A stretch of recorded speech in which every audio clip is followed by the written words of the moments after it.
இல்லைங்களா? அறுவடி சோளம் குத்தி ஆடு மாடு வண்டி கட்டி அடுப்பு வேற வச்சாங்க அன்னைக்கு.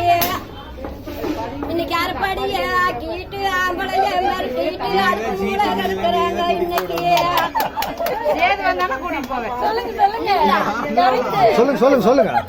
கம்மஞ்சோறு சோளத்தோறு கருகி போனது சோறு கருக்கு நல்லா குடிச்சாங்க அன்னைக்கு.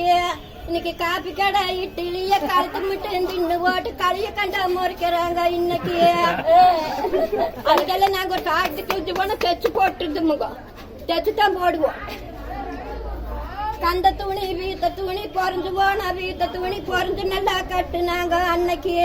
இன்னைக்கு சிலுக்கு மேல சிலுக்கு வந்து சீரான வயசு வந்து மிங்கோசுவா மீறி போச்சு இன்னைக்கு. அன்னைக்கு எங்க காலத்துல எங்க காலத்துல அன்னைக்கு அத்தை மாமா பொண்ணு பார்க்க வந்தா பிள்ளைங்க இருக்காது. பொண்ணு பார்க்க வாரானா அந்த பிள்ளைங்களுக்கு சமாசம் தெரிஞ்சு அந்த பிள்ளைங்க அந்த வீட்டுல இருக்காது. அந்த காலத்துல வேற வீட்டுக்கு ஓடி இருக்கும். அப்படி அத்தை மக மாமமாக ஆம்பளைக வாரானா அடுத்த வீடு தாண்டு நாங்க அன்னைக்கு. இன்னைக்கு அத்தை மக மாமமாக ஆம்பளைக வாரானா ஆறுக சொஞ்சிகளை கட்டி பாவாடைய கட்டிட்டு பவுடர் பூசிட்டு பசுப்பு நட நடக்கிறாங்க இன்னைக்கு. பசுப்பு நட ஆமாங்க. தப்பா நினைச்சுக்காதீங்க.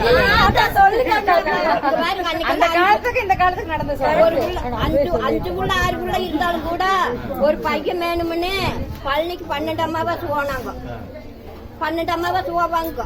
அன்னைக்கு 5-6 பிள்ளைங்க இருந்தாலும் ஒரு பையன் வேணும்னு அன்னைக்கு அவ்வளவு 10 உருப்படி பெத்தெடுத்தாங்க. இன்னைக்கு எப்படின்னு தெரியுங்களா? இன்னைக்கு அன்னைக்கெல்லாம் புள்ள குட்டி வேணும்னு கோயம் போனாங்க கும்பிட்டாங்க சாமிகளை அன்னைக்கு. இன்னைக்கு புள்ள குட்டி வேண்டாம்னு ஊசியத்தான் போட்டுட்டு உயிர் போக நடக்கிறாங்க இன்னைக்கு. உண்மைங்களா இல்லையோ? இன்னைக்கு அந்த பிள்ளைக்கு பலனா இருக்குதுங்களா?